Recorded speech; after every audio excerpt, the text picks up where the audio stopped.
por essa aula. Fala conosco, Deus, nesse propósito que nós estamos, de conhecer mais da Tua Palavra, de conhecer mais de tudo aquilo que o Senhor já designou para nós.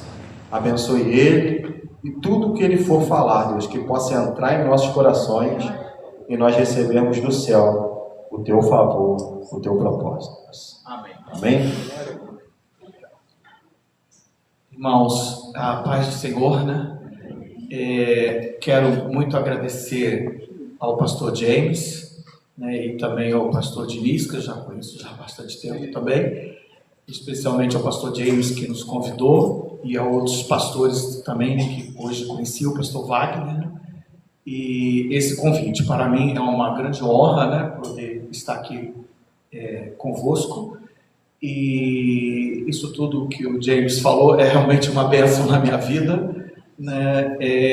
Deus tem esse chamado, né, já de muitos anos na minha vida, e por isso nós tivemos esse privilégio, essa oportunidade ao longo dos anos, né, de estarmos desenvolvendo esse ministério na área de ensino e, portanto, atendendo ao chamado de Deus, né, e sendo capacitado pelo Espírito Santo, porque essa capacidade ela vem de Deus, mas também da nossa parte, né, que devemos atender ao chamado de Deus e fazermos a nossa parte, porque realmente Deus nos chama, mas não vai cair do céu, né? Então, cada um que é chamado por Deus precisa se tornar um escolhido de Deus, né? E para ser escolhido, nós temos que atender ao chamado de Deus, né, e fazermos a nossa parte, né?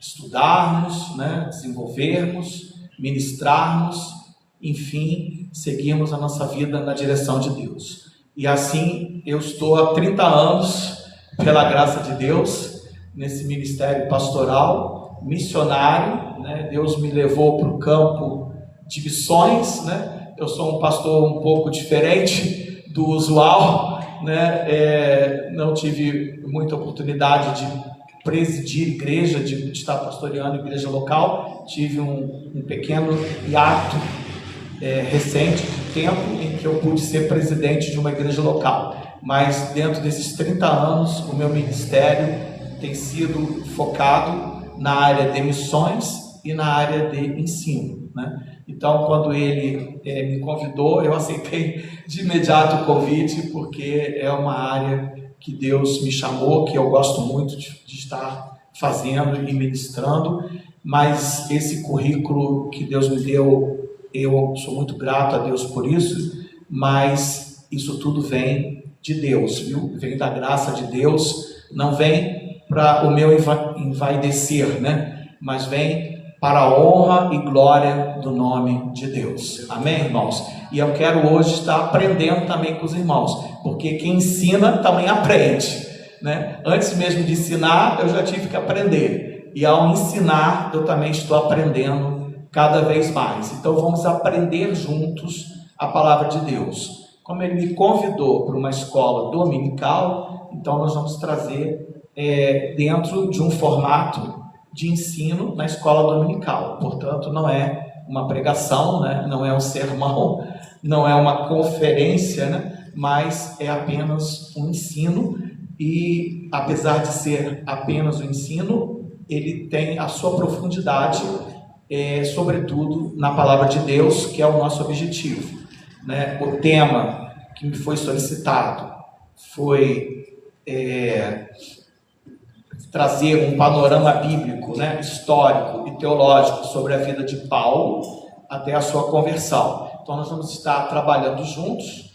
Eu vou pedir alguns versículos bíblicos que serão citados, né? Eu fiz esse resumo, essa síntese, né? Que bom que pôde projetar. Aí a gente vai acompanhando e vai discorrendo a respeito dos temas relacionados a este assunto.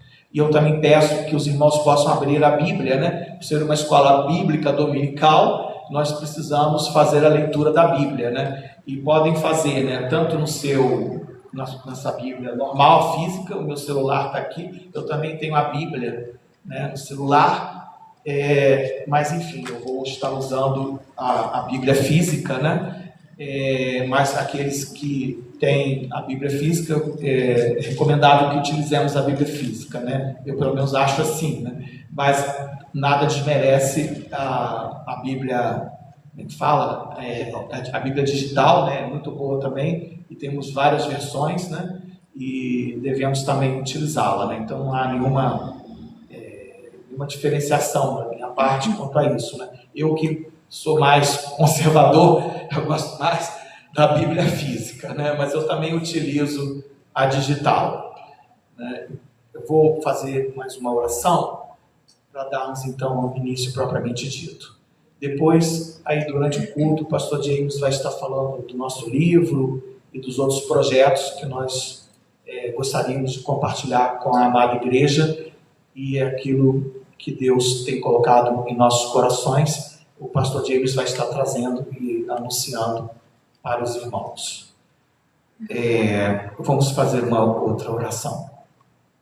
Ó Senhor, nosso Deus, nosso eterno Pai, nós te agradecemos por este momento, Senhor, em que paramos para estudar a Tua Palavra e para estudarmos sobre a vida do apóstolo Paulo, Senhor. Nós te pedimos que Tu conduzas esse estudo bíblico dentro da Tua vontade e que Tu venhas falar conosco, Senhor, através da Tua santa palavra, e venha nos direcionar, Senhor, a cada um aqui, para o chamado que Tu tens, para cada um, para que o Teu nome seja exaltado, Senhor, e a igreja cresça em qualidade, em conhecimento da palavra, em prática da palavra, para a honra e glória do Teu santo nome, em nome de Jesus. Amém. Nosso texto básico é em Gálatas, capítulo 1, versos 13 a 14. Eu vou estar lendo esses textos básicos. Os demais eu vou pedir que os irmãos leiam. Gálatas, capítulo 1, versos 13 a 14. Pois já ouvistes qual foi antigamente a minha conduta no judaísmo, como sobremaneira perseguia a igreja de Deus e a assolava. E, na minha nação, excedia em judaísmo a muitos da minha idade, sendo extremamente zeloso das tradições de meus pais. Atos, capítulo 22, versículos 1 a 5. Irmãos e pais, ouvi agora a minha defesa perante vós. Quando ouviram que lhes falava em hebraico, maior silêncio guardaram. Então Paulo disse: eu sou judeu, nascido em Tarso da Cilícia, e nesta cidade criado aos pés de Gamaliel, instruído conforme a verdade da lei de nossos pais, zeloso de Deus, como todos vós hoje sois. Persegui este caminho até a morte, algemando e metendo em prisões tanto a homens como a mulheres, como também o sumo sacerdote me é testemunha, e assim todo o conselho dos anciãos. Recebendo destes cartas para os irmãos, fui a Damasco com o propósito de trazer algemados a Jerusalém aqueles que ali estivessem, a fim de que fossem castigados. Esse último texto é do discurso de Paulo em sua defesa.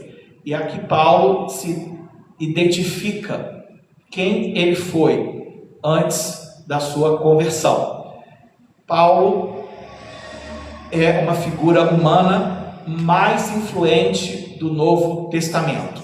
Ele que escreveu as 13 epístolas e foi o grande implantador de igrejas na era apostólica. A gente costuma dizer, os estudiosos, né, da Bíblia, da teologia, que se não tivesse Paulo, praticamente a gente não teria, né, o Novo Testamento, porque a maior parte do Novo Testamento é composto das 13 epístolas ou 13 cartas do apóstolo Paulo. O apóstolo Paulo realmente foi escolhido por Deus, né, para este propósito. Deus o inspirou, né, através do seu Santo Espírito, para escrever as suas cartas às igrejas da sua época, do seu tempo histórico, mas que transcende o seu tempo até os dias de hoje, porque a palavra de Deus, ela é eterna e ela sempre vai transcender todos os tempos e vai ter aplicação em todos os tempos e dentro do seu contexto, né? Por isso a gente estuda também a hermenêutica, né? Para que a gente possa entender o texto bíblico quando foi escrito no seu tempo histórico, né? No seu contexto social, cultural, né? Político, etc., e trazer esse contexto e aplicar aos nossos dias de hoje, né? Não, tem coisas que podemos aplicar literalmente e tem coisas que não, senão viram heresias, né? Então podem virar pretextos, né? E todo pretexto é um texto fora do texto, né? Todo pretexto vira uma heresia. E o apóstolo Paulo foi muito usado por Deus, né? A gente vai ver aqui da história do apóstolo Paulo. Ele foi fundamental para a formação do cânon do Novo Testamento, né? Se não tivesse apóstolo Paulo, praticamente não teríamos um Novo Testamento. Mas Deus, na sua soberania, né, na sua graça, mesmo Paulo sendo o perseguidor da igreja, né, conforme ele mesmo aqui se coloca, né, e se identifica, que antes dele se converter, né, ele foi o maior perseguidor da igreja, né? E Deus o escolheu. Então, Deus faz coisas assim tremendas, né? Inimagináveis, né? E faz coisas que aos olhos do mundo é loucura. O próprio apóstolo Paulo escreveu isso. Mas para Deus é sabedoria. A loucura de Deus para o mundo é sabedoria de Deus. Muitas das vezes a sabedoria de Deus será loucura para o mundo. Muitas das vezes Deus fala conosco de formas inimagináveis. Deus fala de diferentes formas, né? Deus é muito criativo, né? Não é à toa que Ele é o nosso Criador, né? Ele é o nosso Deus Pai, mas Ele também é o nosso Criador. Portanto, Deus tem muita capacidade de criatividade. E na sua criatividade, Deus faz coisas que aos nossos olhos, às vezes humanos, né, nos parece loucura, mas é a sabedoria de Deus. E essa loucura de Deus, que é a sabedoria de Deus, alcançou o apóstolo Paulo. Na sua soberania e na sua graça, Deus transformou um perseguidor em perseguido, né? Então, nós podemos tirar lições disso para as nossas vidas, né? Mas nós vamos caminhar mais e depois trazemos isso na conclusão. Mas certamente que às vezes aquela pessoa que nós conhecemos e talvez pensemos que aquela pessoa não vai dar em nada, não vai nunca aceitar Jesus, aquele ali não tem jeito. Às vezes aquele ali, né, com toda certeza, não é nem às vezes, com toda certeza é aquele ali que Deus escolheu. Amém, irmãos? Porque para nós é loucura, mas para Deus é sabedoria, né? E assim Deus fez na vida do apóstolo Paulo. Compreender então o seu contexto histórico, cultural e teológico da vida de Paulo e no caminho a Damasco é fundamental, né, para o nosso estudo hoje. Nós precisamos fazer esse background, né, que não foi apagado por sua conversão, né? Deus não apagou a história do apóstolo Paulo, nem o apóstolo Paulo apagou da sua memória, né? O apóstolo Paulo não ficou traumatizado com a sua própria história, né? Mas ele foi curado pelo Espírito Santo. A sua psique, né, foi curada, porque tanto é que ele traz aqui em seu discurso, em sua própria defesa perante os judeus, né, contando da sua história, de que ele era o maior perseguidor da igreja. Ele perseguia o caminho, O que é o caminho? O caminho é o nome pelo qual a igreja cristã era conhecida na época. Os cristãos eram conhecidos como o povo do caminho, aquelas pessoas do caminho, a seita do caminho. Os cristãos eram considerados seita pelos judeus. E era uma seita que às vezes os judeus também consideravam como uma seita judaica. Dentro do próprio judaísmo, alguns judeus aceitavam os cristãos como se fosse uma seita dentro do judaísmo, né? Mas eles eram conhecidos como o povo do caminho. Por isso ele fala que ele perseguiu os do caminho, né? Que são os nossos irmãos em Cristo da igreja primitiva, há 2000 anos atrás. Apóstolo Paulo escreveu, conforme nós colocamos ali, né, essas cartas ou epístolas, Romanos, a carta sobre a fé e a justiça de Deus. Primeira, eu fiz uma breve síntese do que seria o objetivo de cada carta.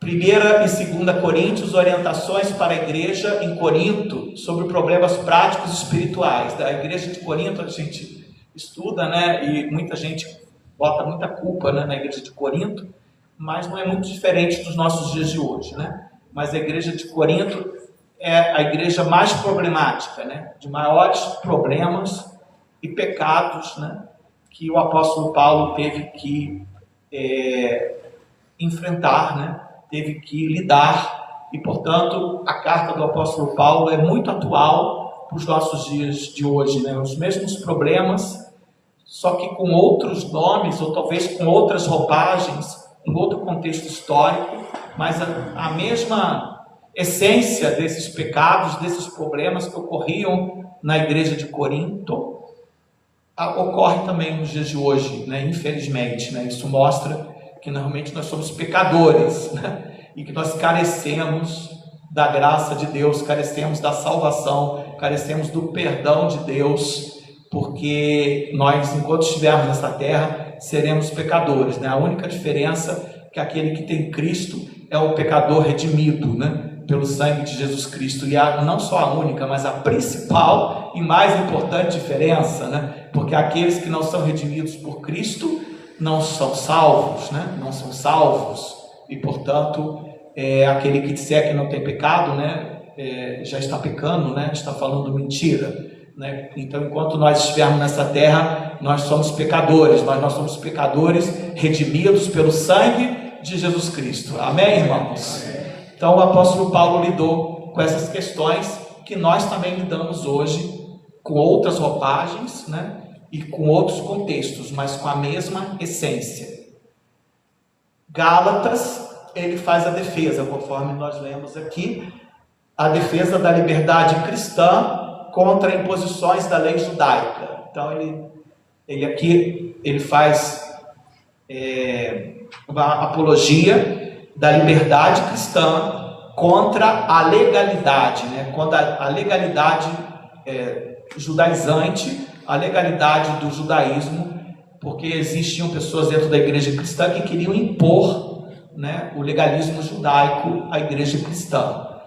E o apóstolo Paulo, o grande conhecedor de todas as leis do judaísmo, né, por ter sido fariseu, é a melhor pessoa, né, para fazer essa apologia, essa defesa à liberdade cristã. Efésios, a carta que nos fala sobre a unidade da igreja em Cristo.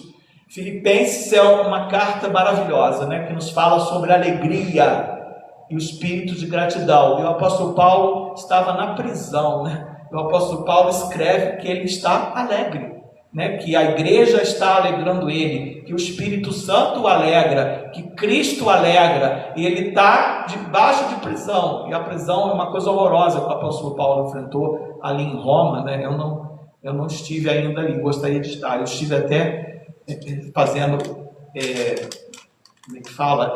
Conexão, né?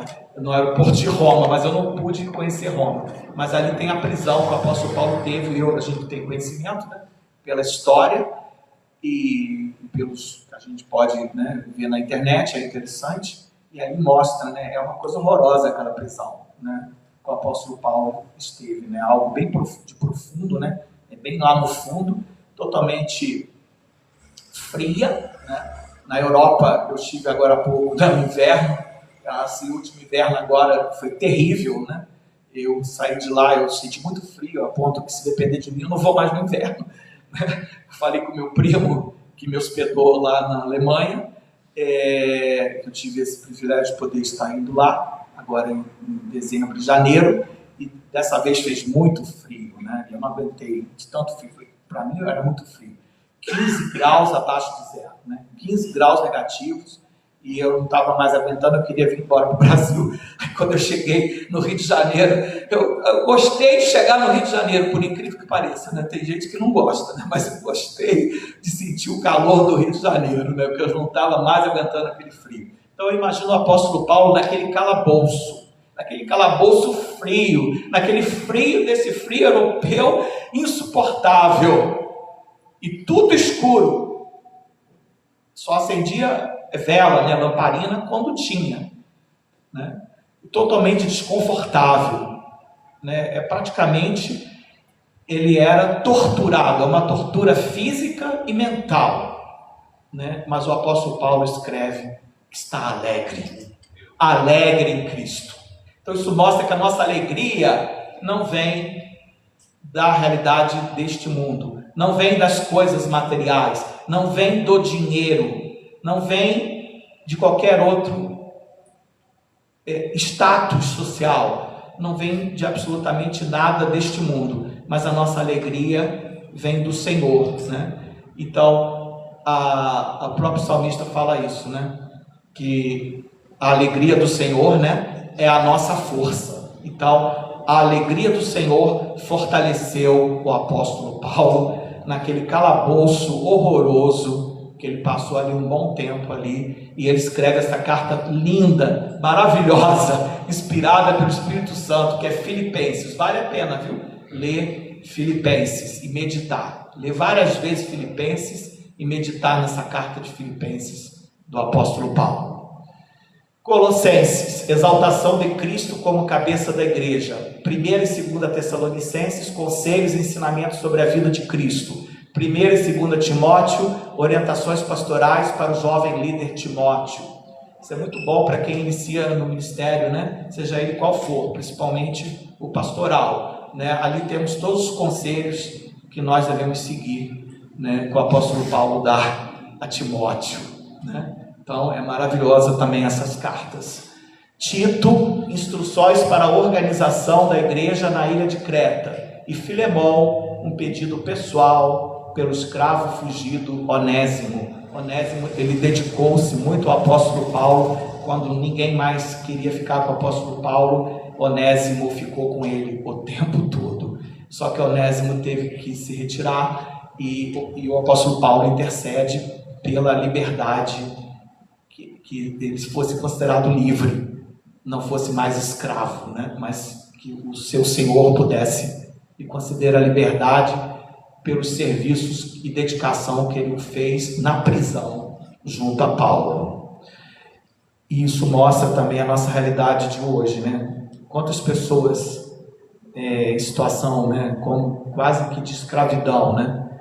Pessoas simples, né? Pessoas pobres, mas que são verdadeiros servos e servas de Deus, e que se dedicam à obra do Senhor, e se dedicam a vários ministérios na igreja e a vários líderes da igreja. E essas pessoas precisam ser ajudadas, precisam ser reconhecidas pela igreja, né? E elas poderem ter a sua dignidade. No caso, Onésimo era liberdade, né? Nos nossos dias, quero crer que não sejamos mais escravos, mas existe, né? E não no meio da igreja, que eu quero dizer, mas no meio da sociedade, né? Nós vemos hoje vários tipos de escravidão na área trabalhista, né?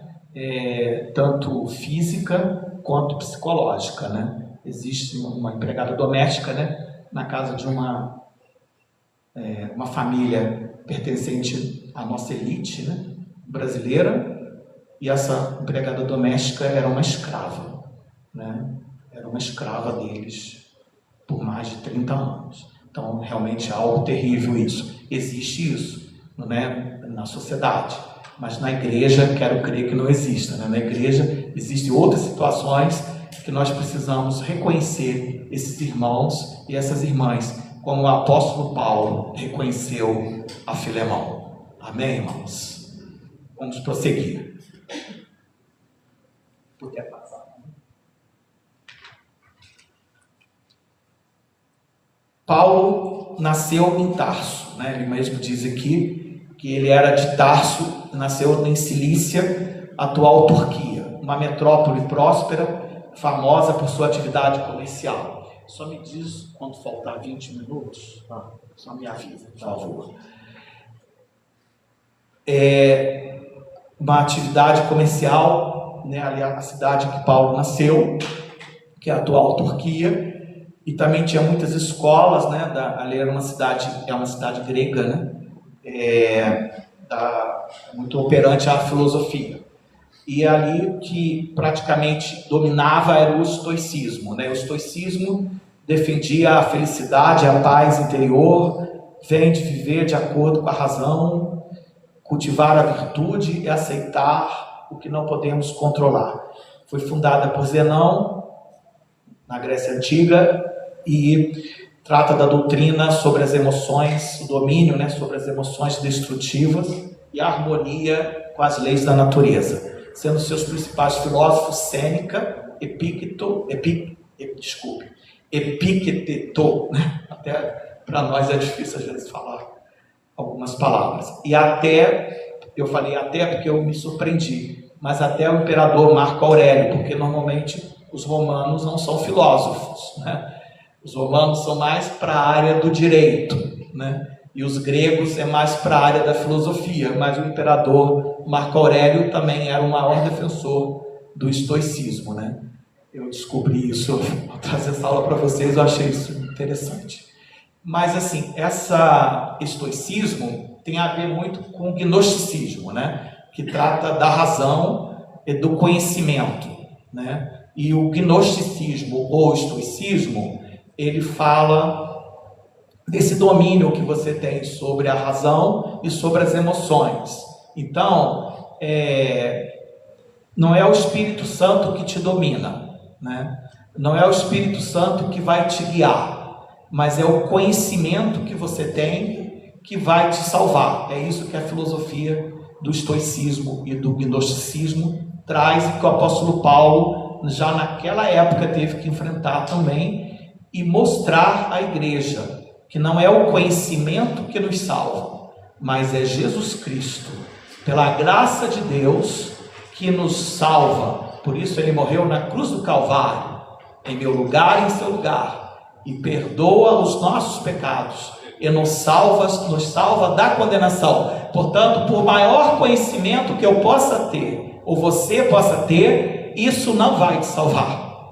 O nosso conhecimento não vai nos salvar. Então, o apóstolo Paulo teve que enfrentar essa filosofia muito forte, muito operante na sua época, no meio da igreja. E essa filosofia, ela veio, algumas pessoas que se converteram, principalmente gregos, né? Porque a igreja, ela foi formada e pela contribuição de várias culturas, e as principais foram a grega, a romana e a judaica, né? Então, na época do apóstolo Paulo, existiam pessoas dentro da igreja que defendiam essas filosofias, que viviam isso, porque eles eram assim antes de se converter, e eles achavam que isso era verdade, só que não é verdade.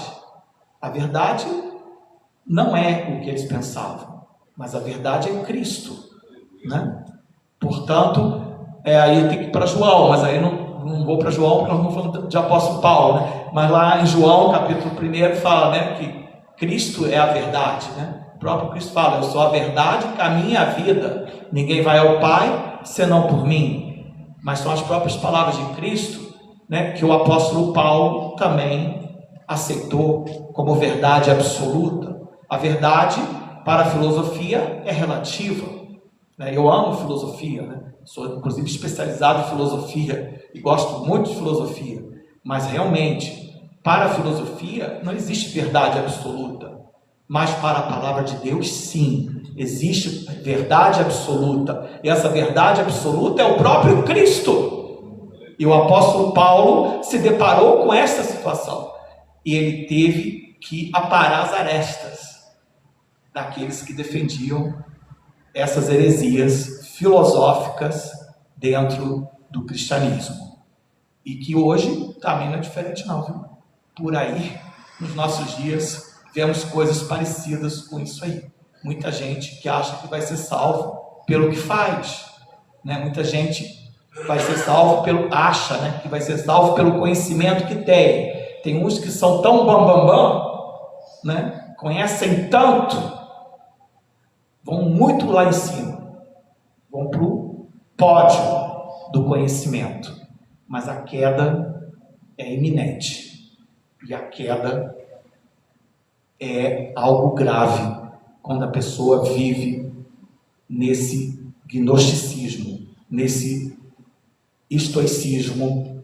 Se viver assim, a queda vai ser abrupta, vai ser terrível. Então, é melhor que as pessoas que creem de forma errônea se corrijam, né? E se arrependam, porque a palavra de Deus nos ensina, através do apóstolo Paulo, que isto não é a verdade que Cristo nos apresentou. A verdade que Cristo nos apresentou é o próprio Cristo. O próprio Cristo disse: eu sou a verdade, o caminho e a vida. E não há nenhum líder religioso, não há nenhum na face da terra até hoje que se apresentou desta forma à humanidade. Maomé não assim falou, Buda também não, e tantos outros aí que poderíamos citar. Além do que, também nenhum desses ressuscitou, apenas Cristo ressuscitou. E o apóstolo Paulo também defendeu nas suas cartas essa questão de que nenhum ressuscitou primeiro, a não ser Cristo. E porque Cristo ressuscitou primeiro, Ele nos ressuscitará naquele grande dia. E portanto, Cristo é Cristo, Ele é Deus. O próprio Cristo falou: eu sou o que sou. E só fala eu sou o que sou quem é Deus. Foi assim que Deus se apresentou a Moisés: diga a Faraó, eu sou. E o próprio Cristo disse aos discípulos, está nos evangelhos: eu sou. Ele diz: eu sou a verdade, o caminho e a vida. Esse eu sou é o mesmo eu sou que Deus se apresentou a Moisés. Jesus usou essa mesma expressão quando ele diz eu sou. E só pode ser eu sou, só pode se autoexistir e subsistir por si mesmo apenas Deus. Ninguém mais pode ser eu sou a não ser Deus. E essa defesa o apóstolo Paulo também apresentou à igreja. Glória a Deus por isto. Falta 20. Tá. Então, irmãos, o apóstolo Paulo, ele tinha algumas características também muito interessantes e muito singulares, e que Deus usou para transformá-lo no que ele foi transformado, no apóstolo dos gentios. Ele sendo fariseu, perseguidor da igreja de Cristo.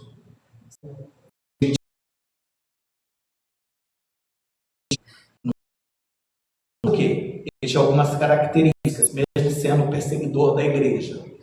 E eu creio na soberania de Deus nesse aspecto. Eu creio que Deus planejou isso tudo na sua onisciência, na sua soberania. Deus escolheu o apóstolo Paulo como ele escolhe a cada um de nós lá no ventre materno. O apóstolo Paulo já estava escolhido por Deus. Ele só estava ainda no lugar errado, mas em breve seria colocado no lugar certo por Deus. Ele tinha cidadania romana, diferente da maioria dos judeus da Judéia. Paulo nasceu cidadão romano. Alguém abre e leia Atos, capítulo 22, verso 28. Paulo, ele não adquiriu a cidadania comprada, porque na época lá, a cidadania romana podia ser comprada, né? E quem era cidadão romano tinha muitos direitos, né, que os demais cidadãos de outros países não tinham, né? E a cidadania romana prevalecia. É como, vamos fazer uma comparação, mas a cidadania romana era mais poderosa que esta comparação que eu vou fazer. Hoje todo mundo gostaria de ter uma cidadania norte-americana, né? Tem uns que vão e pleiteiam, né? E é um direito que cada um tem e todos podem almejar isso não é problema, é bênção, né? O green card, né? O green card norte-americano. O green card é apenas um visto, né, de permanência, ainda não é uma cidadania. Depois de 5 anos com o green card, você pode requerer a cidadania norte-americana. O apóstolo Paulo tinha como se fosse uma cidadania norte-americana, só que muito mais poderosa que a cidadania norte-americana para aquela época, porque a cidadania romana dava direito a muitas coisas. E o apóstolo Paulo, ele não comprou a cidadania romana, ele nasceu romano. Pode ler, por favor. Quem achou? Atos 22, 28. E respondeu o tribuno: eu com grande soma de dinheiro alcancei este direito de cidadão. E Paulo disse: mas eu sou de nascimento. Amém. Também ele tinha nome e dupla identidade. Ele possuía um nome judaico, né, porque ele era judeu. O nome dele era Saulo, do hebraico Shaul, que significa pedido a Deus. E um nome romano, porque ele era cidadão romano, Paulo, do latim Paulus, que significa pequeno, né? Aqui o nome dele ele não mudou, ele usou o nome que ele já tinha, né? O nome gentílico de romano, né? Então ele passou de Saulo para Paulo, né? Jesus passou a chamar de Paulo, mas aqui diz a pesquisa que eu fiz que ele não teria mudado porque ele já tinha o nome de Paulo, mas aí Jesus aproveitou o nome que ele já tinha e, em vez de chamá-lo, passou a ser chamado de Paulo, mas só que Jesus se referiu a ele como Saulo, né? No momento da conversão, ele ainda era Saulo, né? Porque ele era judeu. Quando se refere ao apóstolo Paulo, está realçando o ministério dele, apostólico, que aí aos gentios, né? O apóstolo Paulo, ele foi chamado por Deus para levar a salvação, o evangelho aos gentios. Mesmo ele tendo todo esse background judaico, né, ele não deu ênfase, né, aos judeus. Ele pregou para os judeus também, mas a ênfase que ele deu foi para os outros povos, para os gentios. Gentios são aqueles que não são judeus, né? E por isso é usado o nome apóstolo Paulo, né? Poderia ser apóstolo Saulo, né? Mas se fosse apóstolo Saulo, o significado seria que ele seria apóstolo dos judeus, e portanto é apóstolo Paulo porque ele é apóstolo dos gentios. A profissão de fazedor de tendas. Em Tarso ele aprendeu o ofício de fabricar tendas. Pode alguém ler Atos 18, 3? Enquanto alguém procura, eu vou terminando aqui a leitura. Era a tradição rabínica, né, que todo jovem mestre aprendesse o ofício manual para não comercializar a Torá. Então, porque eles não podiam, né, cobrar por ensinar a Torá, né? Eles não podiam comercializar. Então eles tinham que ter um ofício, uma profissão. E a profissão que o apóstolo Paulo aprendeu foi ser fazedor de tendas. Atos 18, 3. E como era do mesmo ofício, ficou com eles. E trabalhava, pois tinha por ofício fazer tendas. Amém. A identidade religiosa é a educação em Jerusalém. Apesar de nascer na diáspora, ou seja, fora de Israel, a família de Paulo era rigidamente judaica e conservadora. Ele mesmo se denominou hebreu de hebreus. A linhagem pertence à tribo de Benjamim, circuncidado ao 8º dia. Ele estudou na escola de Gamaliel, né? Gamaliel era de alta educação teológica, da época, ele foi instruído aos pés de Gamaliel, Atos 22:3, um dos rabinos mais respeitados da história judaica, neto do famoso mestre Hillel. Então, Gamaliel é como se fosse um pós-doutor em teologia, é mais do que doutor, é pós-doutor. Então, ele teve aula com essa principal figura judaica, estudou aos pés de Gamaliel. Então, o apóstolo Paulo, ele tinha uma capacitação teológica realmente inestimável, de alto nível, de muita profundidade, e portanto foi muito usado por Deus com tudo isso que ele tinha, que Deus permitiu ele ter.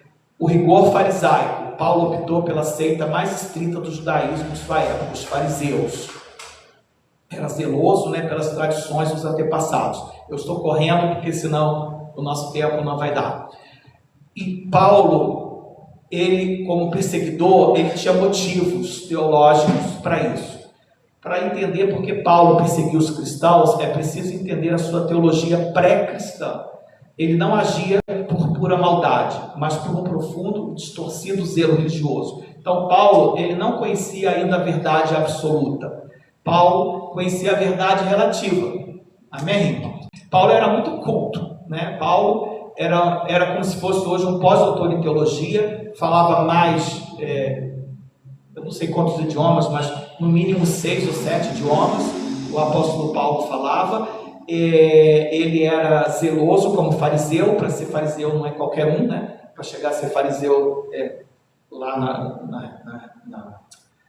como que fala, da hierarquia, da religião judaica, não podia ser qualquer um, Então, e Paulo, ele estudou, aos pés de Gamaliel, era como se fosse, sei lá, vamos dizer hoje, estudar teologia na PUC, fazer pós-doutorado em teologia na PUC.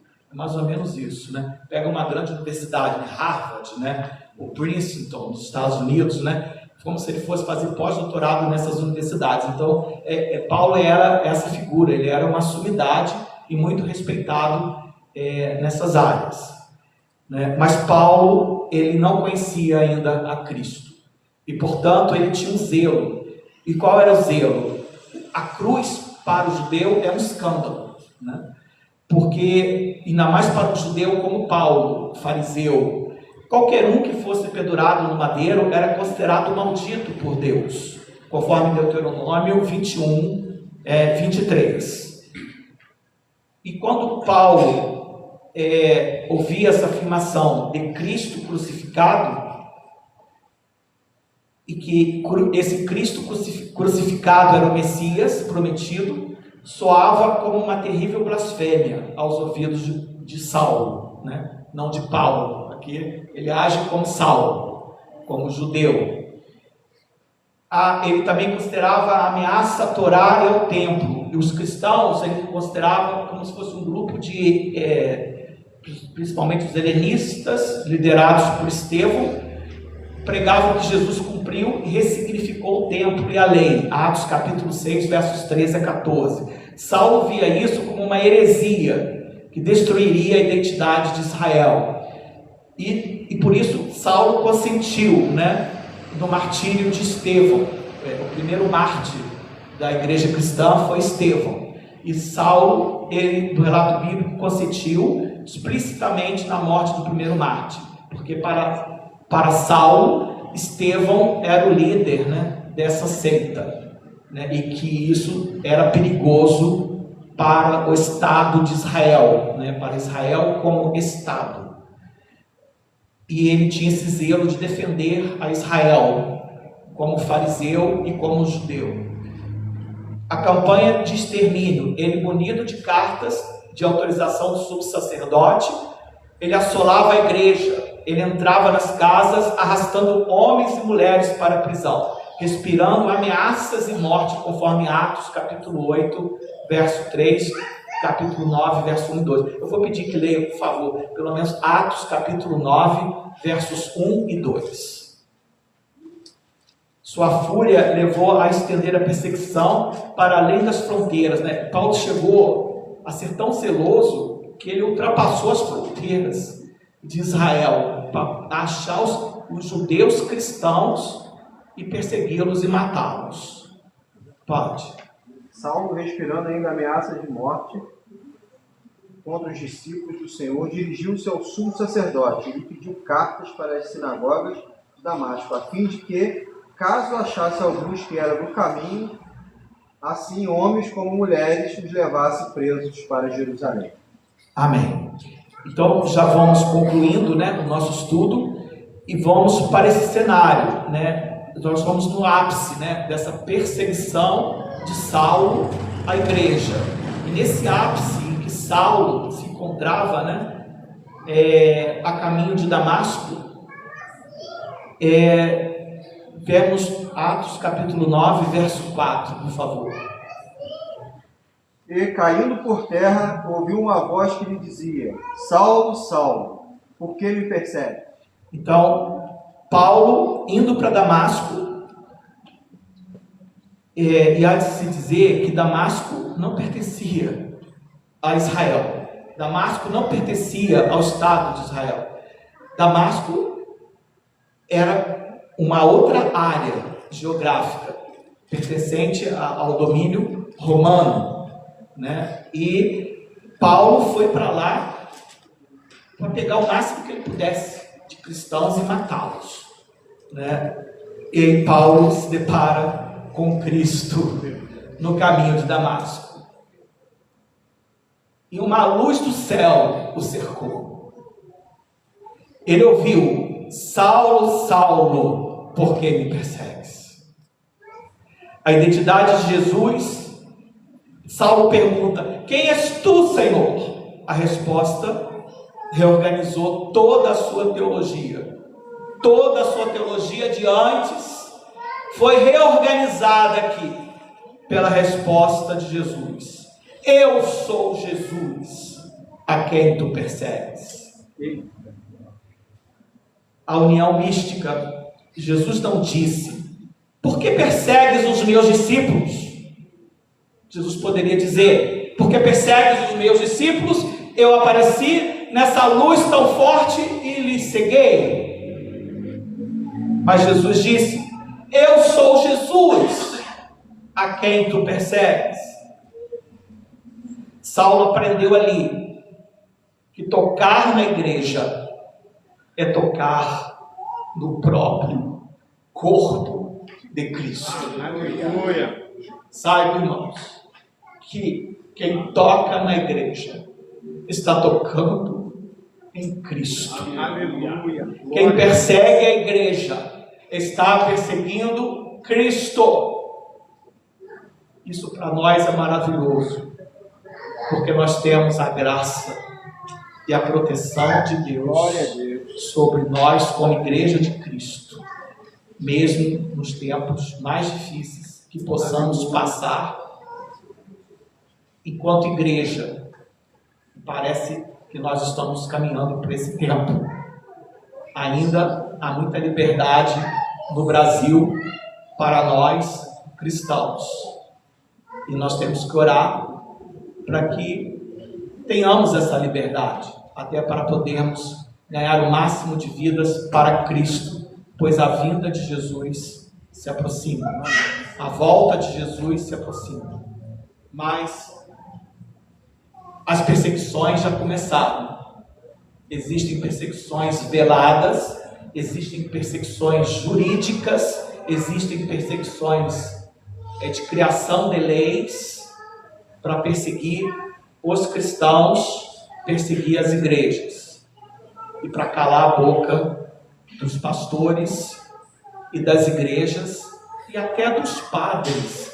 Quando eu falo igreja aqui, não é só a igreja evangélica não, viu? Até a igreja católica também está sendo perseguida. Estão perseguindo os cristãos. Já estão começando a perseguir. Mas nós ainda não sabemos o que é isso. Alguns dizem que isso vai ser maravilhoso, porque a igreja cristã primitiva, quando foi perseguida, que ela cresceu quando foi perseguida, né? Mas realmente a gente tem que orar e clamar pela igreja de Cristo e agradecer a Deus pela liberdade que ainda temos. e aproveitarmos o máximo essa liberdade que ainda temos no Brasil para pregarmos o Evangelho, para ganharmos o máximo de vidas para Cristo. Existem aplicações práticas, eu já estou terminando, né? Para a classe que eu coloquei, eu vou terminar com essas aplicações práticas desse estudo. Esse estudo é maravilhoso, né? Quando chegamos aqui na conversão de Paulo, me foi dito, e graças a Deus que eu consegui chegar, né, até a conversão de Paulo no caminho de Damasco, né? A gente aprendeu muita coisa, né? Parece que é pouca coisa, mas a gente aprende muita coisa aqui com a vida do apóstolo Paulo, né? E o limite do zelo humano, né? A gente precisa ser zeloso, né, pelas coisas do Senhor, pela causa do Senhor. Mas a sinceridade religiosa, sem a verdade de Cristo, produz cegueira e violência. Saulo achava que estava servindo a Deus enquanto matava os seus santos. Então, nós temos que conhecer a verdade absoluta, que é Jesus Cristo, como nosso Senhor e Salvador. Se nós não conhecermos essa verdade absoluta, tudo que nós fizermos será em vão e contra nós mesmos e contra os nossos semelhantes. Assim foi antes da conversão o apóstolo, o judeu fariseu Saulo. Mas graças a Deus que o alcançou, o próprio Cristo o alcançou. E pelo próprio Cristo ter aparecido a ele e ter falado com ele, ele foi considerado apóstolo. Senão, ele não seria chamado de apóstolo. Mas ele foi chamado de apóstolo porque o próprio Cristo apareceu a ele em pessoa, na face desta terra. Cristo desceu, irmãos. Cristo desceu do céu. Cristo já tinha ascendido aos céus. Ele desceu dos céus e veio e apareceu ao apóstolo Paulo em grande luz, a ponto que a sua luz brilhou tanto que o cegou. Mas o cegou para que ele pudesse novamente enxergar a verdade absoluta, que é o próprio Cristo. A própria verdade absoluta apareceu a Paulo em pessoa. E por isso ele foi considerado apóstolo. Glórias a Deus por isto. E nós precisamos ter essa experiência de conversão. Nós precisamos estar face a face com Cristo. Cristo tem aparecido. Eu só peço perdão para não me estender muito, mas eu preciso falar isso. Cristo tem aparecido em algumas nações e alguns povos não alcançados, onde a igreja ainda não conseguiu ir, aonde missionários ainda não conseguiu ir, naquela janela 1040, ali onde está tendo aquela guerra, né, agora recente, ali do Irã.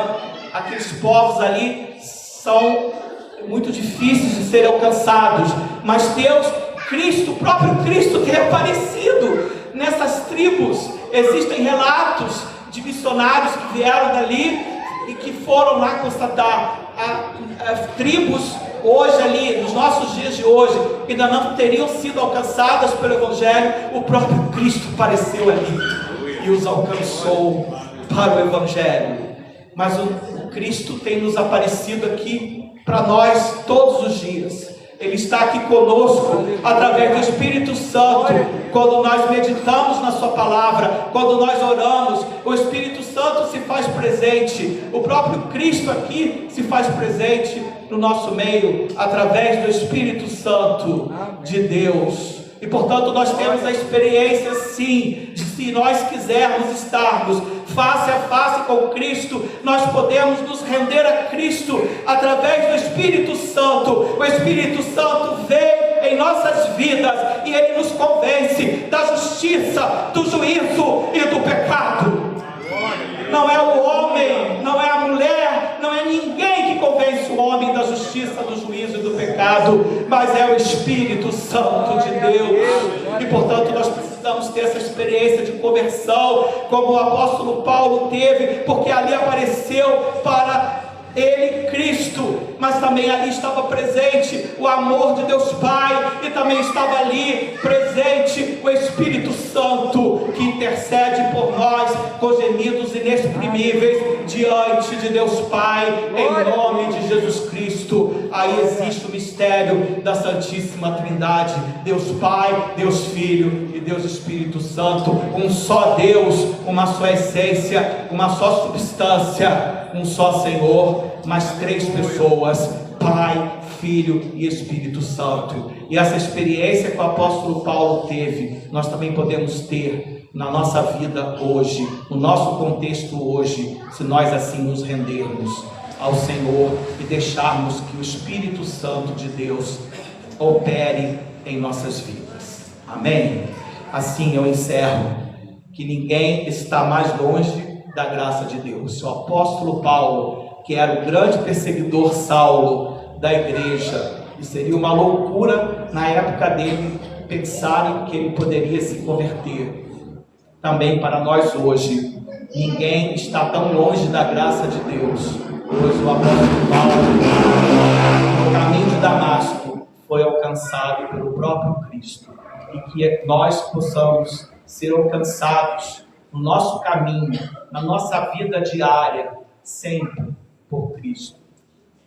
E que não precisemos, que Cristo pareça e brilhe tanto e fiquemos cegos para poder enxergar, mas que nos rendamos para que não necessite Deus, no seu grande amor, fazer isto, porque Deus faz e permite essas coisas para nos alcançar, como alcançou o apóstolo Paulo. Deus permite muitas das vezes o sofrimento, as lutas, as vicissitudes da vida para alcançar os perdidos, porque Ele ama os perdidos, e Ele sabe que nesses momentos muitos vão se aproximar de Cristo, porque vão buscar refúgio e solução para os seus problemas. Mas nós, conhecendo a verdade absoluta que é Cristo, cabe-nos rendermos-nos a Ele e deixá-lo reinar soberanamente em nossas vidas e cumprirmos o chamado de Deus, a soberania de Deus em nossas vidas e na vida da igreja. Amém, irmãos? Eu peço perdão por estender um pouco e agradeço muitíssimo a oportunidade. Glória a Deus. Amém? Glória a Deus. Eu vou compartilhar esse material no grupo da igreja. Já teve até gente rindo ali. Vou compartilhar esse material lá no grupo. Foi uma bênção. Obrigado, tá, meu amigo? E agora nós vamos parar aqui por 5 minutinhos, tomar o nosso café e nós já vamos iniciar o... Amém? Amém. Glória a Deus. Amém.